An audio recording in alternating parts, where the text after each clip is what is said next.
and CEO of the Arizona Technology Council. Our topic today is cyber ranges, achieve improved and higher levels of proficiency in cyber job roles. We've got a spectacular panel for you today that will be emceed, if you will, by Susan Morris. So I'll introduce her in a bit. First, I want to mention the Tech Council puts on over 100 events a year, like the one you're at today. If you're interested in participating in an event, doing an event, talking to the staff about it, feel free to contact us at membership@aztechcouncil.org. All of our events are on our website at aztechcouncil.org. And you may know that we do events in both Tucson and Phoenix, and an occasional one in Prescott and Sedona. I want to mention a few upcoming events. On May 18th, we have our Tucson After 5 Tech Mixer. That will be at Worldview. That's a free member event. Then the next week on May 26th, by the way, that's tomorrow. Next week on May 26th, we have one here in Phoenix, an After 5 Tech Mixer at Interlake Engineering.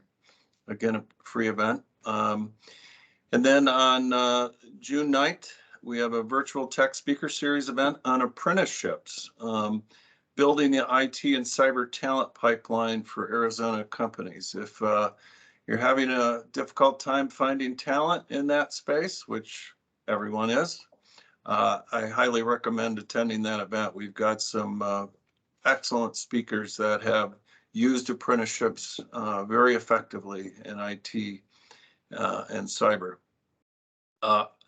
Our next big conference, you may know we had our cybersecurity summit last week. Next big one is on June 21st. It's our MedTech conference. Then on June 22nd, we'll have our Tech Inclusion Forum. It's a fireside chat with Max Chan, who's the Chief Information Officer at Avnet. And then finally in June, on the 24th, we'll have our Southern Arizona Women in the Workforce second event of 2021. If you haven't already put yourself on mute, which it looks like everyone has, please do so. If you have questions during the presentation, you can do one of two things. You can either put them in chat, and our facilitator will be watching that, or you can use the raise hand function and or unmute yourself and just speak up. We want to make this as interactive as possible. And then finally, I want to thank the University of Advancing Technology for being the presenting sponsor for our virtual tech speaker series events throughout the year. Really appreciate them for all they do for the Tech Council. And finally, I want to turn it over, as I indicated I would, to Susan Morris with ABL Cyber Academy and Range, and she will facilitate our panel today. Susan? Thank you very much, Steve, and thank you to everyone for joining us today. I just want to set the stage a little bit. Our main purpose today is everyone, my esteemed colleagues on the panel, my own team at ABL Cyber Academy and Range. Our intention is to spread the word on improving cyber defenses, where we do have a range. Grand Canyon, of course, has a range. There are many ranges out there. We just want everyone to use something. It's a critical tool, and our panel of experts, we want today to be highly interactive. We want you to tap into them and ask as many questions as possible. So I'm echoing what Steve said about this being very, very interactive. And at the end of our time together here, we want you to be part of spreading the word as well as for increasing the workforce cyber skills to. This is such a joint effort that's going to be required, that is required for fighting this cyber war that we're in right now. So again, thank you for this opportunity. And here's our agenda. We'll do introductions. I'm going to call upon my team and our panel to introduce themselves. We're thrilled to have Mike Manrod from GC Education here and Manny Felix from the AZ Cyber Initiative joining ABL in this very critical topic that we're talking about today. For those of you who may not know, we'll talk about what is a cyber range, and we'll do a quick demo. And I'll also call upon Mike to talk about the range at Grand Canyon as well. We'll talk about where we are now and what can we collectively do together to fight the threats that we're facing every single day. The agenda that you see shows Q&A 4:30 to 5 o'clock. We really don't intend to use that half hour that way. We, again, hope that this is so interactive that we'll go right to 5 o'clock to our end time with lots of interactive dialogue. But just in case, we did put that on the agenda. So I'm Susan Morris. I'm one of the owners of ABL Cyber Academy and Range. And I'm going to introduce my team right now, and then I'm going to have Mike and Manny introduce themselves. So, Craig. Thanks for joining us, everyone. I'm Craig Cocciola. I'm the Vice President of ABL's NACRA Cyber Range Operations. My years in IT spans about 32 years, of which the last 9 have been highly focused on the issues around cybersecurity and helping to equip the operatives in the industry and bringing people into the industry to help defend the nation's assets here. So, CJ, your turn. Hello, I'm CJ David. I'm the ABL Cyber Range Manager. I've been with ABL for like 5 years. 5 years, yes. Mainly focusing on always developing the best skills that we could produce in our students and to our partners, at the same time finding the best tools that we can find to provide the best in cybersecurity. We like to call CJ our cyber range master, by the way. Mike, I'm going to turn this over to you. Absolutely. Mike Manrod, Grand Canyon Education, and then cybersecurity as well by proxy for Grand Canyon University. And obviously ranges and education in the cyber front is something we're all really excited about. Thanks, Mike. Manny? Thank you, Susan, and good afternoon, everyone. My name is Manny Felix. I'm the founder and the CEO of AZ Cyber Initiative, and we're a nonprofit mainly focusing and working with high school students. So perhaps an area where you may not draw the parallels of high school or K through 12 to a cyber range, but I'm confident that throughout the conversation today, we'll be definitely able to make some connections. So excited to be here. Thank you for having me. Well, I can make one connection right out of the gate here, and that is if we don't start educating our younger students, this has to be, we're fighting this on all fronts. So it's our current cyber workforce, it's every employee in every company, and it's certainly starting education and awareness as early as possible. So I'll make that connection, Manny, right now. So thank you for that. Susan, you took away my talking point. Let me cross that out right now. Let me think of new ones. Warning, spoiler. Spoiler alert, yeah. You have so much more to say, Manny. I know that. I'm not worried in the least about stealing any of your thunder. So the first thing we want to do is, what? Good thing there's no mic, because then you won't take it away. And that was the exact example right there. So I'm gonna mute myself before we delay this any longer. Take it away, Susan. So at a 40,000 foot view, at the highest possible level, we just, and most of you on this call probably know what a cyber range is. We just want to set some context here. It's experiential learning. It's interactive. It's hands-on experience. It's simulations in a safe environment, in a sandbox where skills are acquired not that represent the real world as much as possible, of course, without actually being in the real world. So there's multiple cyber ranges out there in the marketplace. New ones come up all the time.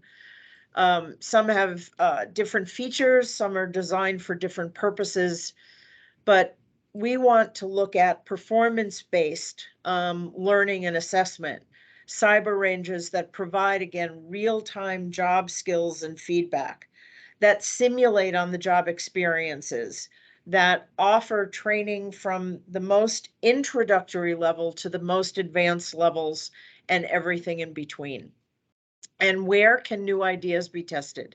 There's new threats every single day, and we have to be able to meet those threats with new ideas on a daily basis. And ranges overall achieve a high state of readiness for cyber defense. That's what they do. So why cyber ranges? And for those of you that attended the Cyber Summit, the AZ Tech Council Cyber Summit last Thursday, someone quoted, I don't remember because I would give them credit for this, it may have been Frank Grimmelman, Jen Easterly, Director of the Cybersecurity and Infrastructure Security Agency, the CISA agency, preparation beats panic. I had to pull that forward to today because it absolutely is the most perfect statement of what we're facing and what we need to do. We have to be prepared and we can't panic. NIST NICE have said for a very long time that the cyber range is a key tool for reducing the skills gap and securing society overall. NICE is, if you're not aware, is the National Institute of Cyber Education, and NIST is the National Institute of Standards and Technology, and they work so closely together and have said for a long time that cyber ranges are key for cyber education. We have to understand offensive strategies against attacks, and we can't continue really with the status quo and expect improvements. I am going to have this be interactive in just a minute or two. We just want to do a demo just to show you a little bit about what's available in for cyber range, and then this is going to become very interactive. We'll call for questions and information. So CJ is going to share his screen. Yes, go right ahead, CJ. And you have that up already? Okay. Yeah. Can you see it? Yeah, just Awesome. kind of in the small view here, so I may have to have you fill in some of the blanks. Excuse me. So just a quick primer here, the ABL Cyber NACRA range, and you are looking at, we ABL are a licensed developer level studio range, which just means we have the ability to create constantly changing and updating content rather than just provide you whatever happens to be available. So custom content can always be valuable, especially based on a certain industry that is looking to address very specific operational technology at the utilities or at a chemical refinery or at the IT level at a manufacturing plant. We need both IT and OT to be much more integrated. So the NACRA range, I want to do a quick explanation because it's important everyone understand that ABL is both a provider of and a participant in NACRA, the North American Cyber Range Alliance. NACRA Alliance it costs nothing for a membership to join. The purpose of the NACRA Alliance is to all commit to in participating in cyber ranges an ethical behavior for the purposes of also building more defenses, more understanding of threats, utilizing all kinds of resources in addition to the cyber ranges, but also providing SMEs and ranges for the individuals who and organizations who participate in the alliance. So it again gives you a overall understanding of the security and the confidence of those that are part of this ethical effort around the alliance of NACRA. So at what CJ has up here is a list of what we call skill packs. And just so you know that different ranges produce and provide their content differently. We have these skill packs that are highly focused on different job roles. In some cases, that job role may be doing red team assessments. It could be incident response, ethical, specifically pen testing, penetration testing, and forensics. And so those skill packs have multiple offerings of interactive exercises for you to participate in. So ranges typically will have some capability of measuring your proficiency, some having those proficiencies around the gamification, in that you're competing either against others or against yourself. In this particular range, the competition is there for those that are looking to compete in groups and or against their own skill sets. But it's also important to note that one of the major features in this particular range is that the ABL NACRA range maps using the NICE skill mapping tool, the job role, task, and skills of a job role to the flags and the activities that a person invests in time doing these exercises. Ultimately, by doing that, you'll see that it's showing the different skill tasks on the left side and the NIST NICE. Are you still on the screen with the NIST NICE? My screen's too small. I'm trying to work from a different. Yeah, there we go. The NIST NICE framework, and so you can see the number of times something was attempted, the number of times it was completed, failed, etc. The point here is that this gives the individual user, when you're looking at this particular range, an ability to actually measure your proficiencies. What's more important in the way that I view cyber ranges is that it also gives you ability to understand where your gaps are. And therefore, knowing where my gaps are in my job role, I can train to my gaps. I'm not wasting time and money on activities where I have proficiency. I still feel that, and the others in our group will speak to this as well on the panel, but I still feel that keeping those well-established skills honed is an important piece of having quick reaction in the eventuality of an attack. But certainly training to your gaps and understanding where your gaps are, in my opinion, really is one of the major things you should look for in a range so that you're not wasting your time and money. So that and lots of menu topics to pick from. That's something else that a cyber range really offers, yeah. is flexibility in, as Craig mentioned, in working on, from an organizational level as an employer, what your cyber team really needs. As an individual, what do you want to work on for the current job that you're in, for the job that you're going to apply for your next promotion? So flexibility is absolutely key.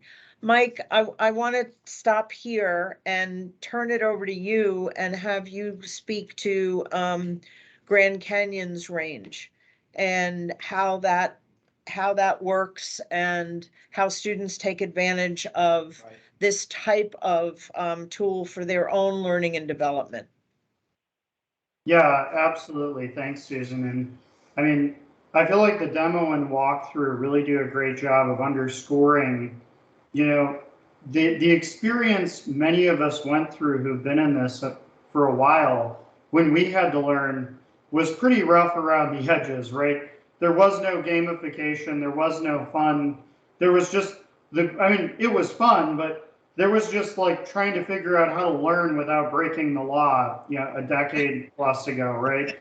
And I feel like as we seek to bridge the cyber skills gap, as we look for ways to cross that chasm between the jobs we need to fill, between the people we need to defend our society, our way of life, our infrastructure, it's a practical skills gap. We're doing a better job of ramping up the knowledge, but knowledge without application is only partially relevant. So for the Grand Canyon Range, I mean, it's great. We've collaborated within the NACRA community that Craig and team have been a huge help of kind of co-building with a group of us. And it's an ethical range. It's got a great facility now. It's evolved over time. Shout out to Christian, and there's probably, Bob, and there's probably a few other people in addition to your team that have been a part from growing it. But if we boil it down to the more fundamental level, what makes any range effective? It's a place, either physical or virtual or both. It's a set of curriculum, content, ideas, things you can walk through to learn. And it's an infrastructure that facilitates that journey effectively, along advancing through skill development that scaffolds us up. Because let's face it, the real world takes us from all over the place, and it's intimidating, it's difficult. Often we find people who get really, really good down one rabbit hole, but they don't really understand a whole lot of other essential things to make them employable in cyber. A range helps build that comprehensive skill development journey so that whether you're looking at blue teaming, whether you're looking at red teaming, whether you're looking at a balanced development of getting the fundamentals of both, it's about that journey to get to that point where you have that solid foundation to where you can get into the jobs, you can get into doing the work, and you can succeed. It's great. Thanks, Mike. Thanks, Mike. Manny, tell us about your thoughts on with how you're looking at utilizing ranges, labs, et cetera, in your initiatives around high schoolers in particular. It's a great program you have. Yeah, absolutely. Thank you, Craig, for that question. And I want to tie this back to a topic that has already been mentioned several times throughout the first couple of minutes of this panel, and that's the talent gap, right? A lot of companies and employers are facing a challenge where they can't fill these roles, open roles in their companies. But just because there's open roles doesn't mean that anyone can be, can fill that spot. Employers want professionals who are proficient and equipped with the right skills to start the job on day one, right? They don't, any additional day spending on training equals dollars spent, right? And additional time that employers do not have. And so you can't really, that's also somewhat of a disconnect between the expectations of having 5 years of experience when you're just graduating from college and you expect this individual to fill this starting position. So it's a little bit of providing early on opportunities for real work, real time job skills for students. And you can't do that at, the earlier you start that, the more time you're giving for students to become proficient by the time they start that job. And so we can't really, gone are the days, I think, when we focus on college students. We have to start early on, right? High school students need an environment where they can explore freely.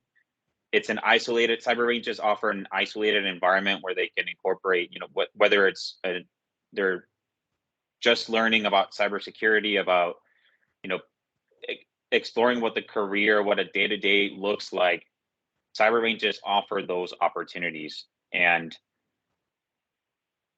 eventually, like everyone's been mentioning, the gamification, the ongoing progression, improving and exploring, it gives them an opportunity to, by the time they go to college, they understand that this is the industry and the career that they want to pursue, and eventually start working and help, fill the talent gap that so many of us are already mentioning today. But the cyber range is just a great opportunity for students to learn without the fear of failure or of making mistakes.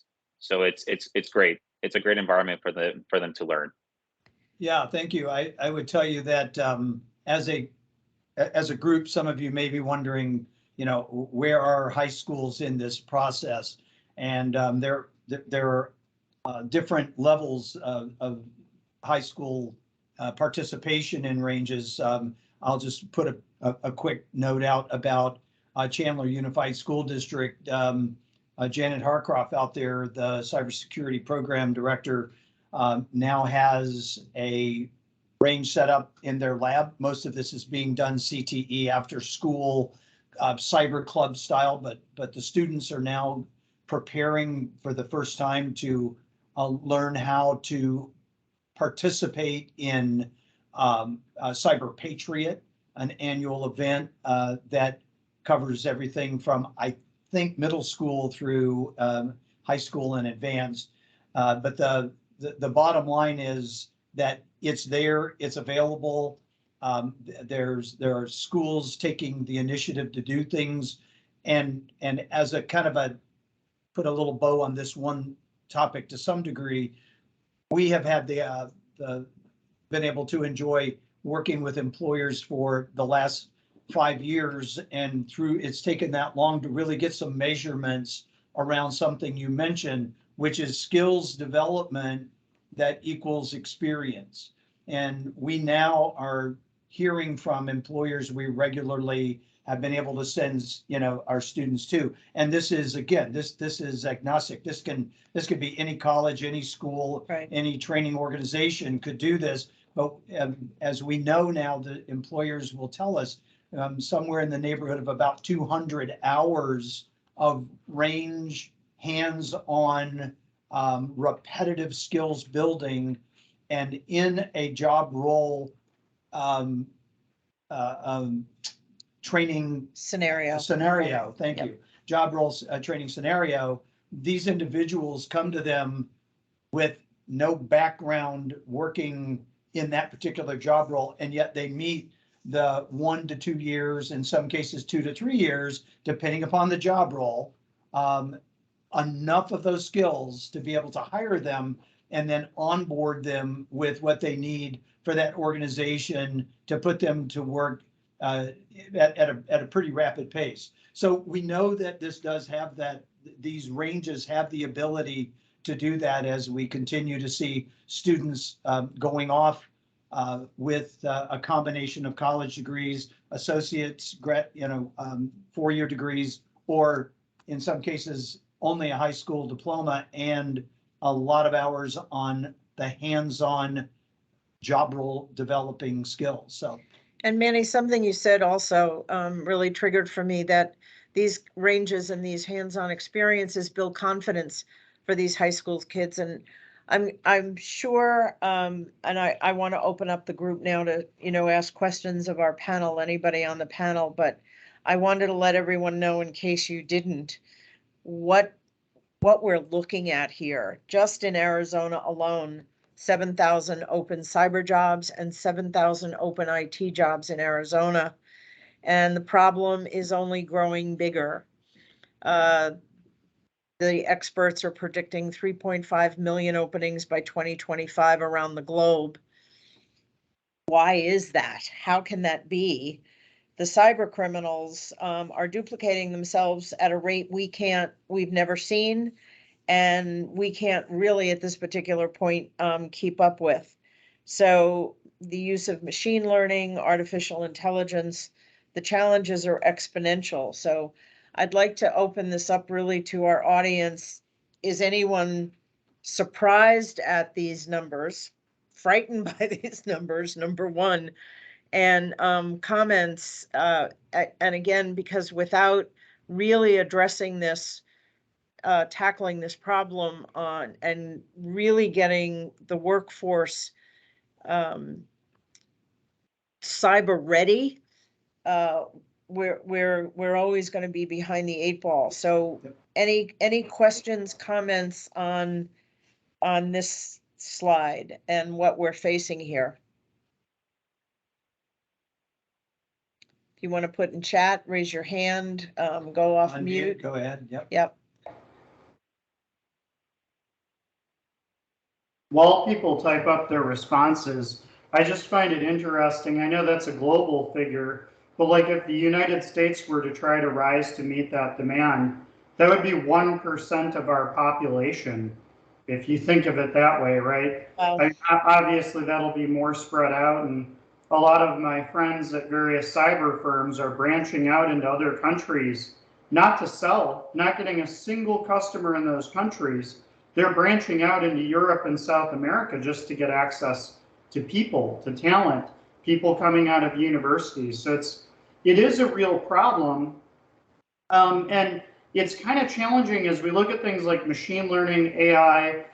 You walk the halls at RSA is coming up, and you look out at the vast number of startups that we know the economic global ecosystem simply can't even support them all sustaining and reaching maturity and profitability. Many will drop off. But as you look around, the intractability of the problem comes back to live off the land, right? It comes back to the basics and fundamentals of how we're securing things and understanding how people are attacking and propagating laterally.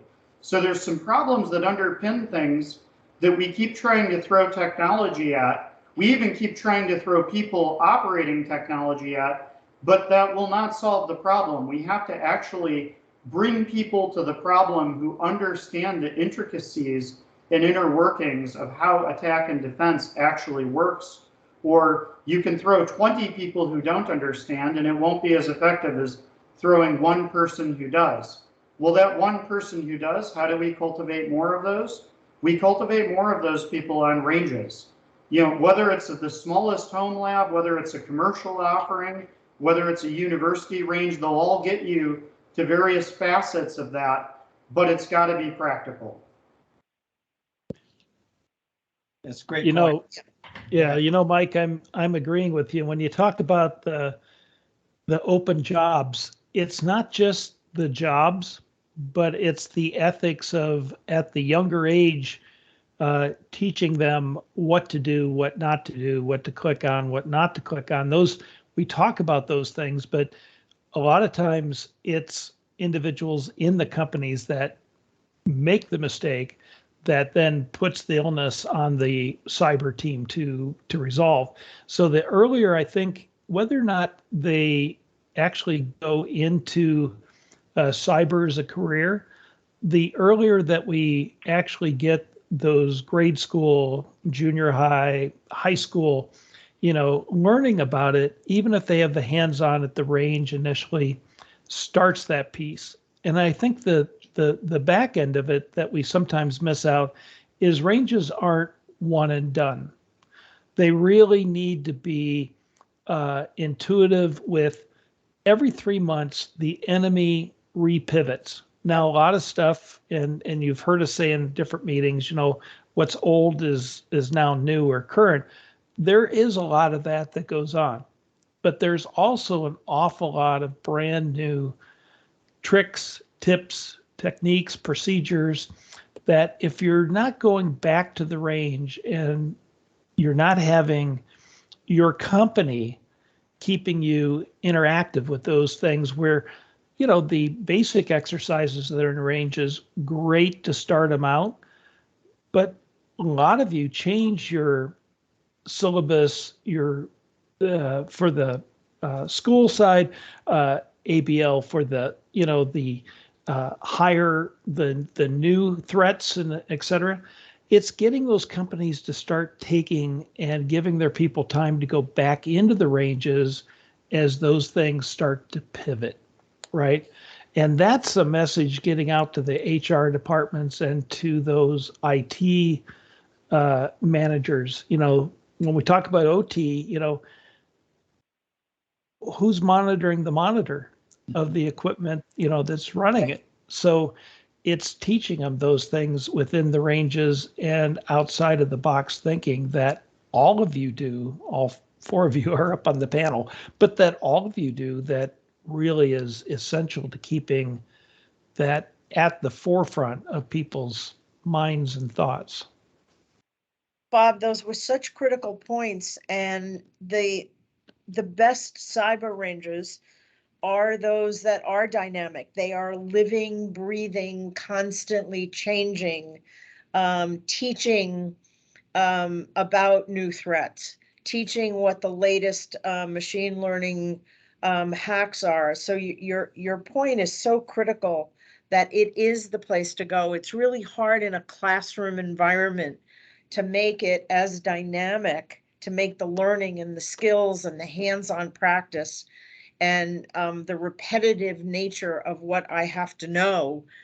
It's really hard to do that in a classroom, and that's hence why NIST and NICE recommend cyber ranges, assuming the quality of the cyber range, that it in fact is an ethical place to learn and to work, and that it is that it brings to the individuals who are on that range the most current information. So your point is really beyond spot on. Other comments, other questions? Hey, Susan and Bob, I want to highlight two pieces that you mentioned that I completely agree with. First, the ethical approach to, instilling that mindset into students early on, right? The earlier, the better. And the cyber range allows the students to be able to make those connections, to draw those parallels.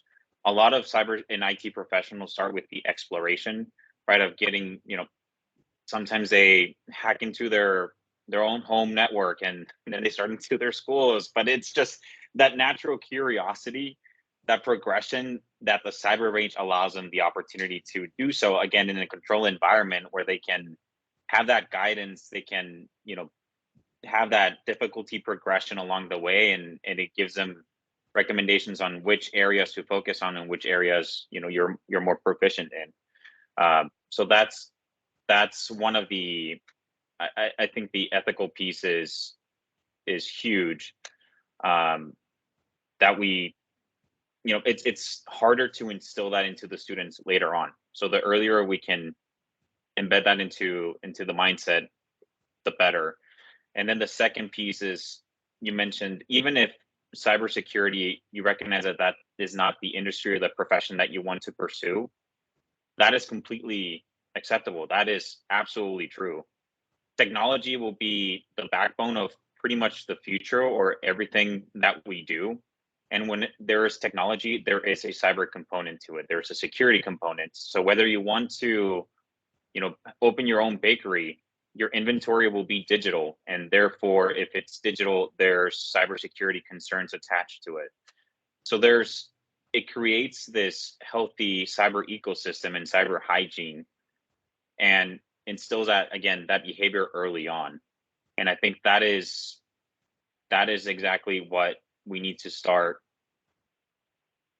implementing more of those experiences, more of those opportunities, because then you pass that along to your parents and your grandparents, right? It becomes a communal effort that little by little can help improve.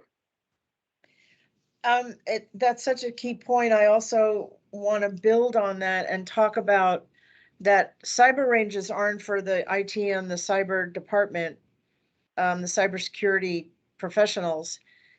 Ranges can provide cyber awareness to everyone inside of an organization. Entrepreneurs, small businesses are hacked at a significantly higher rate because the hackers know that the small business owners in fact don't pay attention to these kinds of topics and issues. We all know about the Colonial Pipeline. It was a guard at the guard gate at one of their refineries that clicked on a phishing attempt and took down the Colonial Pipeline. So again, Manny, your point is so important, that this is for everyone. Yeah, in fact, just to add a quick note on that, what a lot of people think about when they're either in business, small business, mid-sized business, or even home users, that they look at cybersecurity as it's not going to attack me. They're not going to go after me. Right. I'm nobody. I have nothing that of hardly any value that they could get from me. But the question is that they don't realize is, who do your parents work for, or does your uncle work for? How could that bad actor pivot off of you and into a very high value target? And these are the things that a lot of us have to help through using cyber ranges, through having not just the range, but having interaction with the individuals that come to these ranges. It's one of our tenets of the cyber range is to make sure that we are there to not only do some tool teaching, but to also do awareness teaching and help individuals that may be new to this to understand that 95% or more of every single successful compromise was in one way or another a human interaction, a human vulnerability. And why is that? Well, I don't care if it's the software you designed or the application that you're involved in, or that you were helping to develop, and you use some code out of an old library you had instead of checking in and checking out using secure life cycle of software. All those things that are not thought about, that person made a bad decision or showed bad behavior. And I mean bad by just risky behavior is a better word. So it's everyone's responsibility. We are all now targets in one form or another, in from Facebook credential stealing. Why would they do that? Because there's individuals on your Facebook account that are high value targets, or they have the ability to be pivoted to that high value target. And it's a constant part of not only just range training and tools training, but it's also the critical thinking that has to go along in all training, all education, or we're not getting the person to think beyond it's someone else's problem. They have to think that it is also their problem. I'm not going to spend time on this. I just wanted to show you the OWASP, the top 10. There's every single one of these, a person touched one of these vulnerabilities. And OWASP, what is that? OWASP, the Open Web Application Security Project, that does research every year. And the top 10 vulnerabilities for 2021 are here. Again, this is a place also, a cyber range is a place where individuals can and organizations can really address these topics that keep coming up again and again. So tying back to a place for education, to minimize these top 10 vulnerabilities.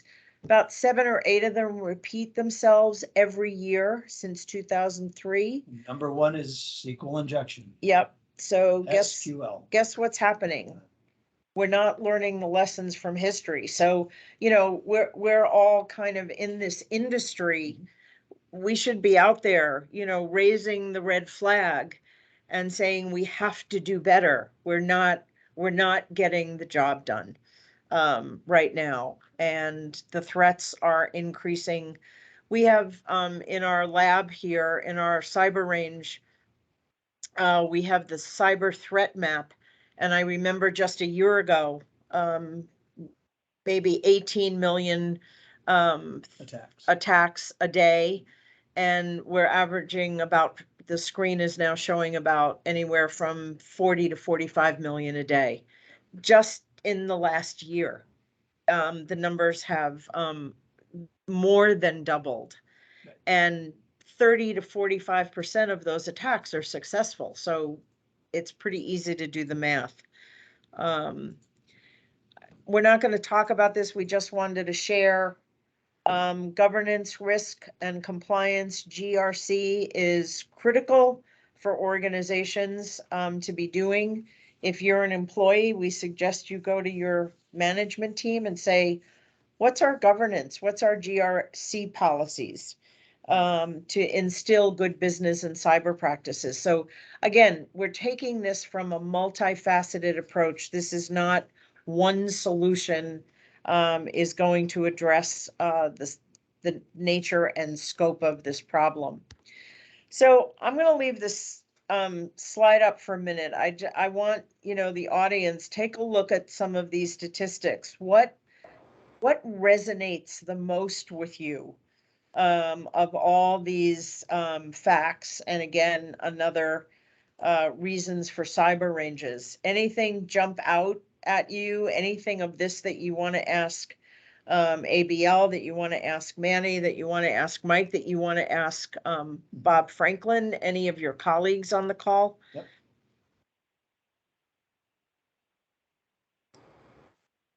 While people process what's on this slide, I'll just kind of tie a couple things in with the slide on, we looked at vulnerability management, we've looked at governance, we talked about commonly exploited, like you picked the example of injection attacks, and of course there's types, and injection attacks evolve over time.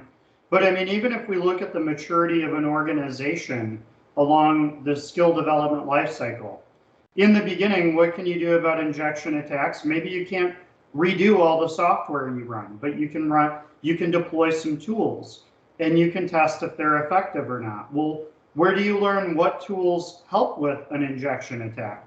Where do you learn with what tools will allow you to see a successful injection attack and the signs of it if it occurs? What tools will teach you to be able to carry out your own injection attack so you can see what's vulnerable in your environment? So, I mean, I think in any security program, we start with controls, deploying them, evaluating their effectiveness, and then we evolve to response. All right, well, what's a successful or unsuccessful injection attack look like? What does it look like if a server is owned, not owned, an application's owned? What does lateral traversal look like in a range, in a simulated environment, and thus in a real environment? And then, as an organization matures, you get to that GRC piece you talked to, Susan, in that overarching governance. Well, that overarching governance is where a really mature vulnerability program that's doing continuous assessment and baking it into the business processes. So that's really relevant, because whether your security program's in its very infancy and you've got one person, or a massive mature program, ranges fit with that skill cultivation along every step along that life cycle. All right, I'll shut up now and give people a chance to weigh in on this slide. Mike, we never want you to shut up. Never, never. Boy, my kids would disagree with you. One of them's upstairs probably snickering right now.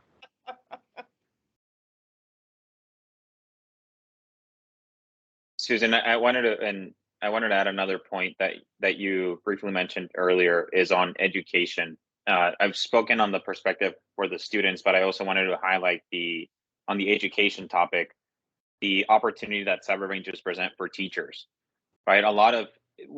There's a lot of conversation about how we bring cybersecurity awareness into the classrooms, regardless of whether you teach chemistry or English or history or government, right? Teachers are often not able to draw those connections or understand how they can bring that into their classrooms. And so the cyber ranges give them that opportunity to learn what cybersecurity is, and have that learning and development opportunity in which they can start to draw parallels and connections and bring them to the classroom. A lot of high schools and schools, or even at the K through 12 level, don't have teachers that have the technical background or understanding, and so they don't have such educational or learning opportunities, and so they don't bring that to the students. And the teachers are often the connection to the students. And I think if we give them more opportunities to learn through the cyber ranges, again, it kind of creates that healthier ecosystem of teachers pass it on to the students and the students learn, and it brings awareness to them. And then one other point, go ahead. No, Kelly. Yeah, this, Go right. I loved your words. I want to Keep put it going. right back to you. But the cybersecurity ecosystem is so critical. We talk about at ABL also creating a culture of cybersecurity. So back to you. Yeah, go ahead, Manny. Yep. And then we have a hand raised, but go ahead.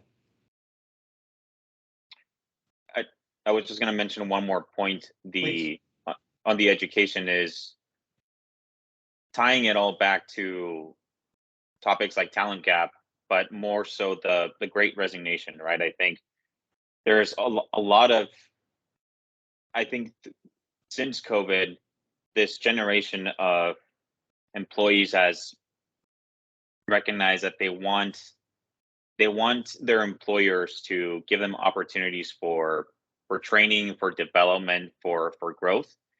And the cyber ranges can be a prime opportunity and a prime example for doing that. And we all are probably familiar with the fact that a lot of cyber threats and attacks happen from insider threats or from inside the company for opening emails, clicking on malicious links. And so that turns into, if you're executive and offer opportunities to your employees for development and growth, you're not only giving them upward mobility opportunities that they can use to promote, to get to the executive level themselves, but you're also creating a very a stronger workforce that is cyber aware of what to do and what not to do. So I think it's in turn you save your company potential dollars that are spent in a cyber attack or a ransomware. So I think it sort of creates again a healthier or safer life cycle through the education piece. Definitely. And it also, one facet that I'll add on to that, it also is a great way to reduce turnover. When you create an environment where you're providing resources and you're, in particular, the range is great because it almost becomes a community within your organization where individuals come to meet and share their skills and almost pay it forward for what they've learned, and to those that are still needing a leg up in how to use a certain tool. And you'll find that that setting up a cyber range, either as an example, we can create organizations, private areas for organizations, so their people can have their own discussions that protect different security topics and OPSEC, thank you, OPSEC and issues and operational security concerns. But there's also ways for individuals to just utilize these ranges as a place to work together and again to help one another. There's also a question up. I'm sorry, a hand raised. I'm so sorry. This is Kelly. Kelly, please go right ahead. Unmute. Hi, my name is Kelly. I work with the Arizona Department of Education, and I work in a brand new office. Craig, actually, we were both in the same meeting yesterday.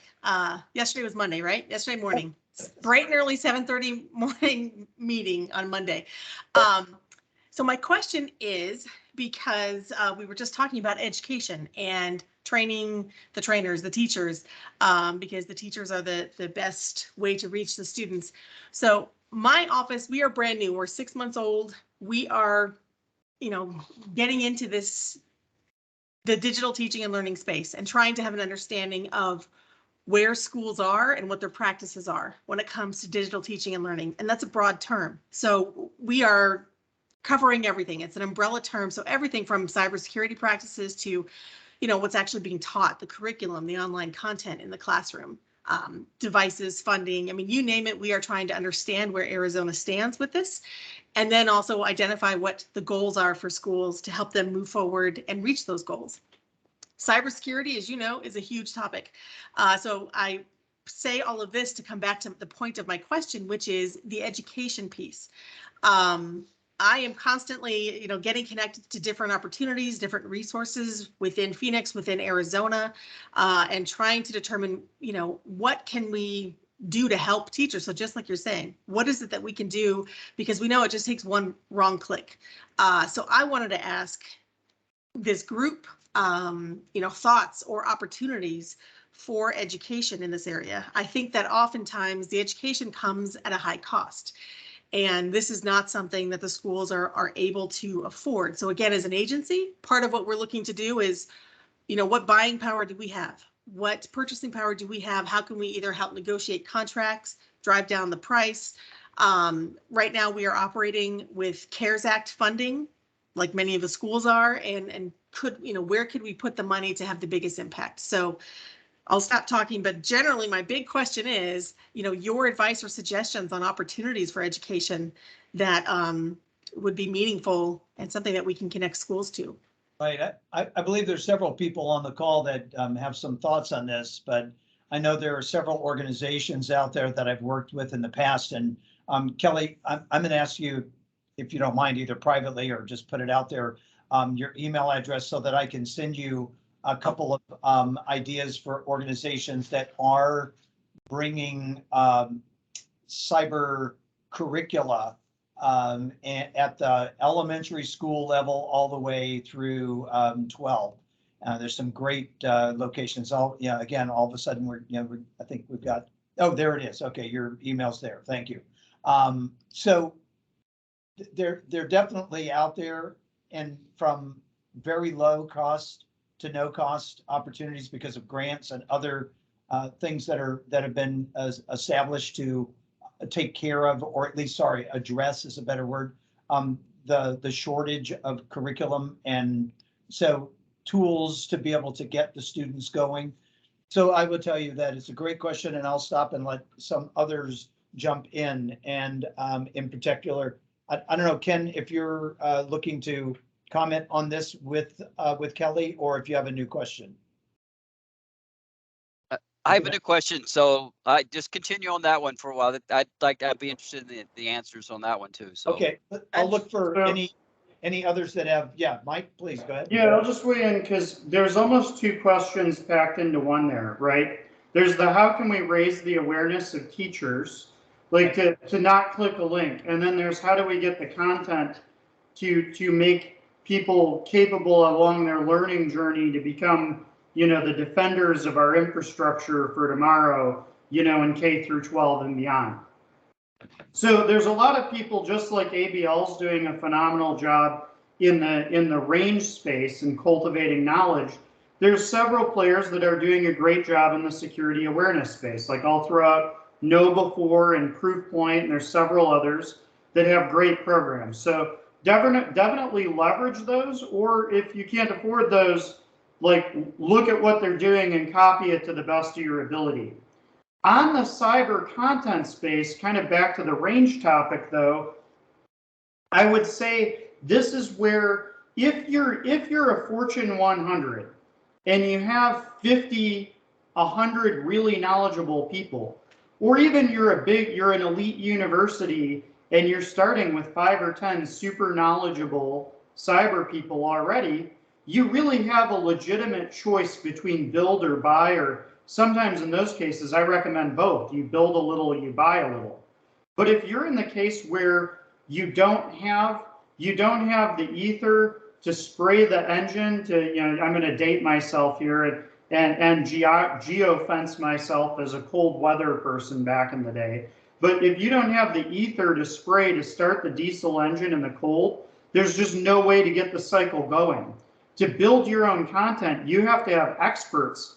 And those who've studied a lot of cyber, there's multiple domains. You've got to have people across the domains, or people who at least know enough to get started across the domains. So that's where really partnering, whether it's ABL or something else, being able to follow a blueprint to get that practical knowledge ramping up is really critical if you don't have a few experts at least to build on to get started, if that helps. I'm gonna tag on one quick note. because it's really relevant here. You just piqued it for me. This is also an opportunity to really identify the value of NACRA. That North American Cyber Range Alliance has GCU, GCE, Mike Manrod, myself, Manny, others in education, from high school individuals, instructors, teachers, to community college professors and teachers, and we're all part of a collaboration. We're an alliance for the purposes of information sharing. In this case, it's about how to get the most effective, cost-effective, efficient way of whether it's a lab or a range, or if it's curriculum work. It's a real opportunity to check out how you could be part of an alliance that costs you nothing to join and has enormous benefit. And I'll just do one final plug for our wonderful alliance. You get discount pricing on all of the vendors, including ABL's range, that you can't otherwise get outside of membership. So let's see, no cost to join anyway, and all of us to help you with it. It's a great opportunity to be part of a larger group of cyber folks. Anyway. Yeah, Kelly, I think I want to turn this over to Manny, because Ken has a question still.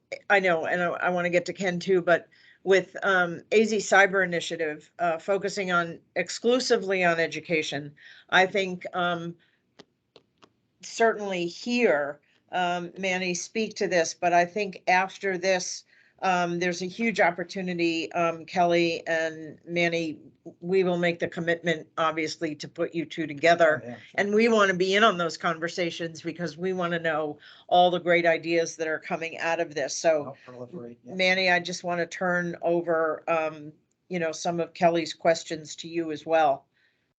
Yeah, This is your absolutely. sweet spot. Yep. Yeah, I was ready for it. So thank you, Susan and Kelly.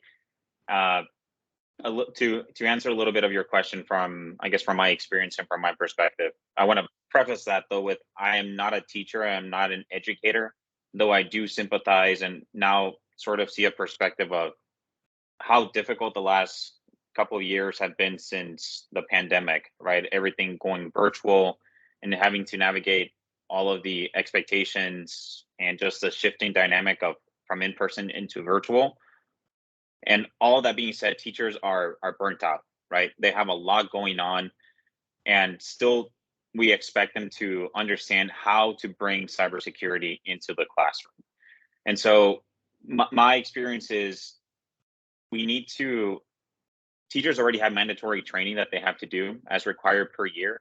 If there is a way of making these cyber range opportunities part of that training, then you can suffice a requirement of the training into something that they can, use to learn a new skill, and at the same time bring that into their classrooms.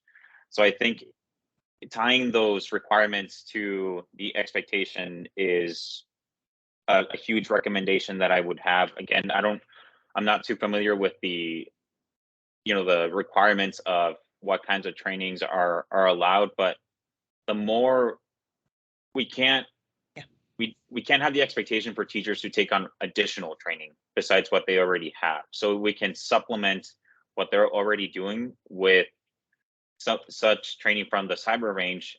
I think that would be the most optimal path forward. And I know, cyber.org is also doing a great job at teaching, passing on knowledge into teachers and educating the teachers. And they're doing some of that training for free. And so I think all of those, there's a lot of resources out there that I think should be a part of the conversation for teachers in education. Absolutely. And I want to give Ken his time, but I'd like to turn the question around to you, Kelly. Where do you bring all of your district teachers and that together? Because those of us on the panel and that usually can find somebody that would spend an hour to speak to a group and just start the catalyst with one person within that district that a few won't understand, that won't be, they think they need to be more technical, but they don't. And we can actually start that catalyst and have it boil from in between. So if you've got an opportunity to bring those teachers into a larger meeting, one of us here will find somebody for you. Yep. No matter where we dig, whether it's but we've got some great speakers without getting into the technical piece to actually help and actually start that catalyst. And then, they'll go to Manny, or they'll go to Susan, or, Mike or Craig, and we let that kind of fester for a little bit, but it will bloom. You just have to plant it. And it's getting in that planting seed that really would help you. And I think I'll shut up there and let us move to Ken. Ken, Thanks, Bob. Yeah, Ken, it's all yours. thank you for your patience. Yes. Oh, no problem. I wanted to hear some of those answers that Kelly asked. So thank you very much for that. So just as full disclosure, I'm the IT director for Navajo County. First of all, I'd like to thank the Tech Council for inviting me for free because I was at this meeting last week, and so we got a free invite to this one, and it's actually timely. I'm looking at this from three different perspectives. First of all, my IT staff itself, we're a small county. We've only got a few people. We've been doing some training with Actera and their stuff, which is great. However, I want to give a broader training to just some of the frontline people, some of the new folks, some of this, maybe an intern or two. How do I, an easy 1, 2, 3 step, get them introduced into the cyber range? And that's I guess that's what I'm looking for costs. And it also kind of this time of the year is budget time for counties and governments. So we're putting together our training budgets for next year. What's it going to cost? What's free? What's not free? What can we do? Those type of questions I need answered. And go ahead. So you guys, all right. And so that's the first step. So I need to know that information, and then and where to go to find it, basically. So we'll start there, and I've got 2 other ideas. Sure. So. Interestingly enough, a lot of our students that either come from small size organizations will come through and, again, get their feet wet, test drive the range here. Often they find that there are other activities within the range that pique their interest, that are directly related either to schooling and or their job, as in your case. And I can tell you with all of them, and we encourage it because this is the nature of our business. This business doesn't belong to one range. It doesn't belong to one organization called ABL, or I don't care what the name of the organization is. This is a problem that's too big, first of all, for one range to handle it. And so they ultimately, in their own initiative of research and wanting to know more as they see what they've learned here and look around on Google and find, this range or that range, try Hack Me, whatever, VulnHub, it doesn't matter. They'll continue once you get the wheel turning, as within any, project. It's getting the inertia of the thing going. And once that individual has that, they see the growth in their own skills, they see their capabilities improving, they get feedback from work or from their instructor at school going, wow, how did you learn that? They receive that recognition, feedback.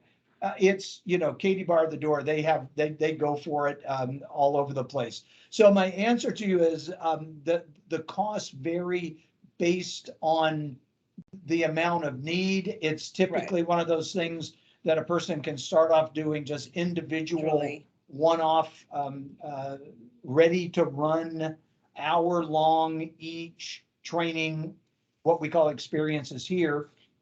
And those can be, really inexpensive at honestly $4 an hour.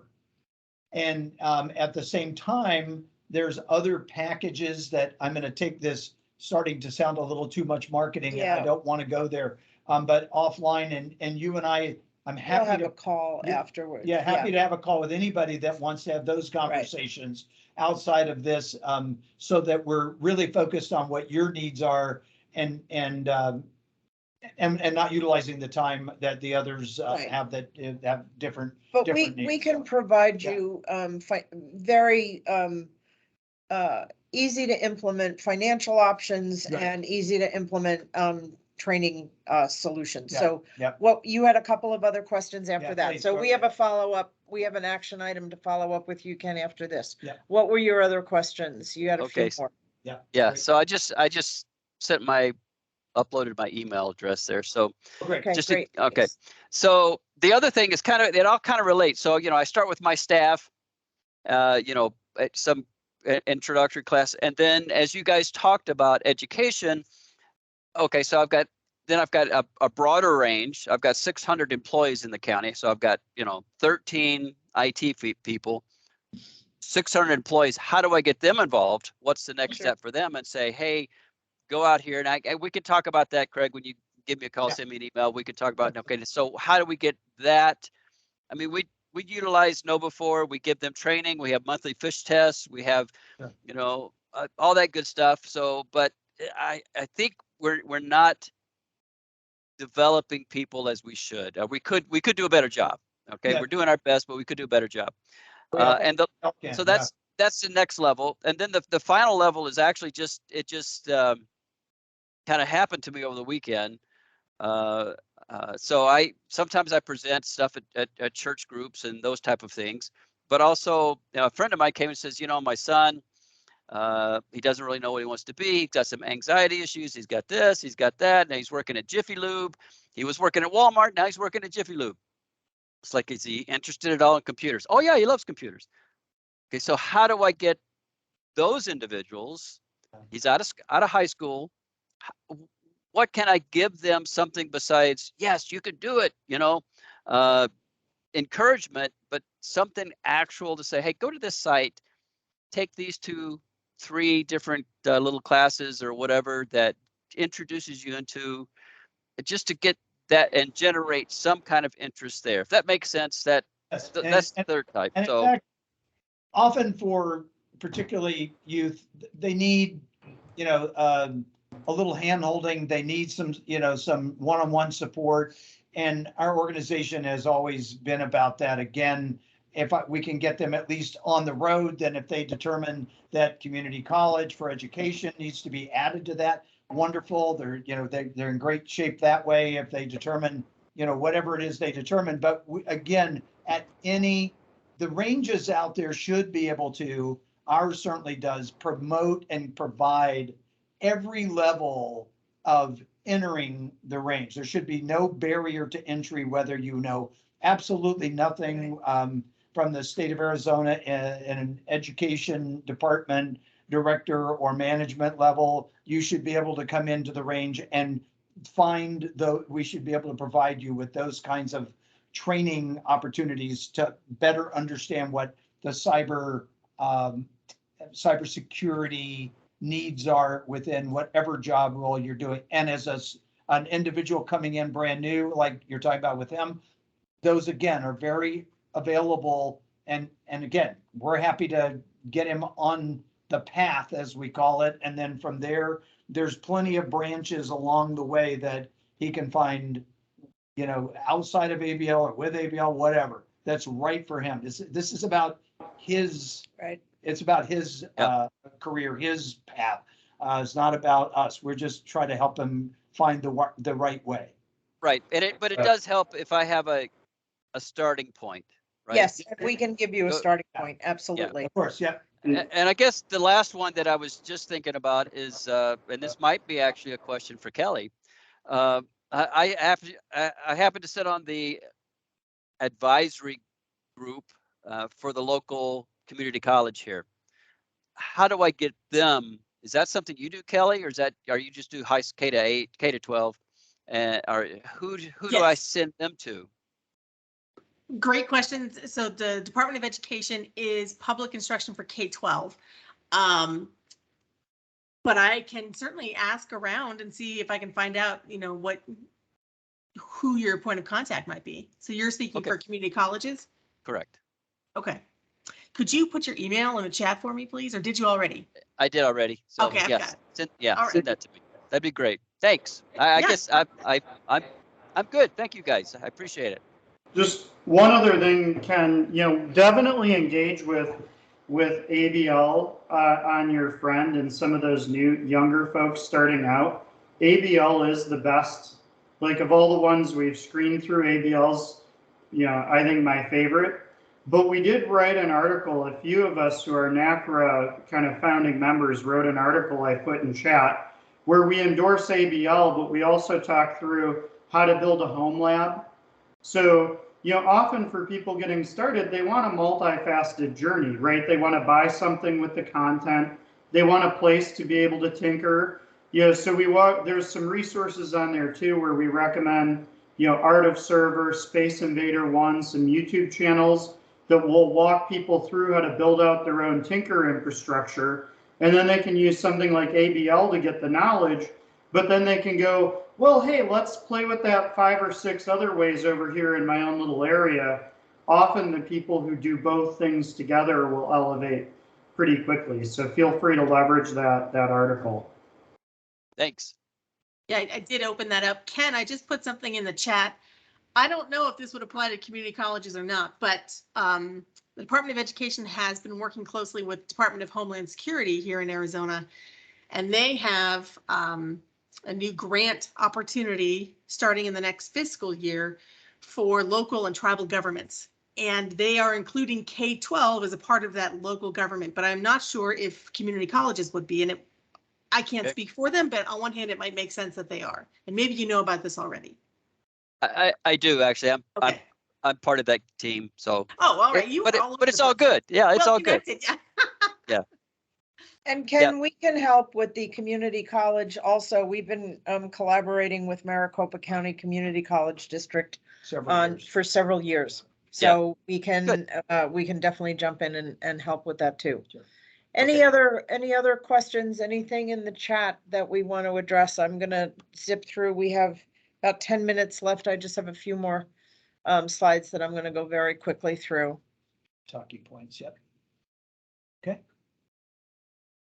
So, Manny, I just want to point out here, investing in training and development is a key retention strategy. I just want to tell everybody here that that $5 that I slipped Manny to prep me for this particular slide, I really appreciate that. It was $5, very well spent. Thank you very much. It all ties together, and cyber range training it's a retention strategy, and it supports your defender's capabilities to act. So there's multiple benefits for it. Also for job seekers, I don't know if we have any job seekers on here, but has anyone experienced you don't have the skills to apply what you know to the required job tasks when you're out there on an interview, either for coming in from the outside or applying for a promotion inside your company, and you're told you have some knowledge, but you don't have the skills to really apply it. And experiences and time on cyber ranges really provide a faster route to demonstrate and apply cyber knowledge and skills. It helps fill the obviously the workforce that we've already talked about, the workforce gaps and skills gaps that we've already talked about. And so it's very beneficial for job seekers as well. And I just have our information up here so you can kind of jot that down. I wanted to just close, and again, we have about 10 minutes left. Any more questions, any more comments? Anything you heard here that you kind of didn't know before? I think we've made some really critical strategic connections here, which is exactly what we were intending, but anybody have any comments on, you know, anything else that you heard here? This is Steve Zylstra with the Arizona Tech Council. I just want to mention, and I put this earlier in the chat, that for companies that are looking for cyber talent or individuals looking for opportunities, we spent a couple of years working with Pipeline AZ to build out the IT cyber aspects of that platform. And you can reach that at itcybercareers.com. Right. And one of the exciting things we have someone from the Arizona Department of Education on is that organization has contracted with Pipeline AZ, and all the students in our K through 12 system will be able to explore the career exploration aspects of Pipeline AZ, not just for cyber and IT, of course, but for any profession. But it makes it even more important that that section of the site has all the bells and whistles and right definitions of positions and so on and so forth. So we spend a lot of time, and we're constantly working on continuing to improve it. But if you haven't been to itcybercareers.com, please check it out. It's great. Thank you. We have some free access to 3 different experiences, I think, on our cyber range. If anyone wants to try it out, 0 commitment, but just get in there and play with it and see what it is that we're talking about. No obligation whatsoever. If you email me, Susan@advancedbusinesslearning.com, we will send you the link to get into the 3 no cost experiences on our cyber range, to give you that opportunity to look at it, feel it, experience it firsthand. Go In ahead. fact, yeah, one quick caveat. There, we will be registering you. The range has been at this point under a private registration. We are now going to a public self-register site that we're setting up. But in the meantime, in order to take advantage of the things Susan's talking about, you do need to email her or myself, but ideally Susan at this point. And we do need first name, last name. Just be prepared, email address and phone number.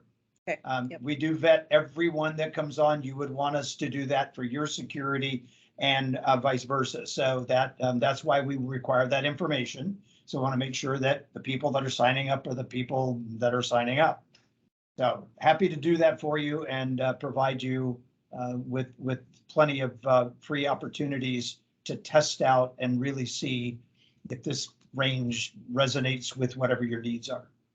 And we certainly have our to-do list of providing connections and putting people in contact with each other. Steve, Bob, any final closing comments here? Yes, I have some. Bob, I'll let you go first if you have any. No, I really think they did a great job, and I think getting this out into a wider range within even an organization, their marketing department could use it. There's larger groups that really could use this, and everything from the lower grades, as we were talking, all the way up through continued career enhancement. So nice job, guys. Thank you. First of all, I want to thank Susan for being our moderator, facilitator today. Excellent job. Thank you, Susan. I want to thank all of our panelists for doing a great job, not only in your presentations, but answering the various questions. I want to thank UAT for being the presenting sponsor for this Tech Speaker Series. And I want to remind everyone that we have a cybersecurity committee that meets on a regular basis. And if you're not engaged, if you're a member of the Tech Council, any employee of any member can participate on any committee. That's currently chaired by Frank Grimmelman, who runs ACTRA and was a partner with us last week in putting on the Cybersecurity Summit. So participate if you're not, and can reach out to any of the staff at the Tech Council to get connected. So thank you all, the audience especially, for being here today, and hopefully we'll see you all at an upcoming Tech Council event. Thank you.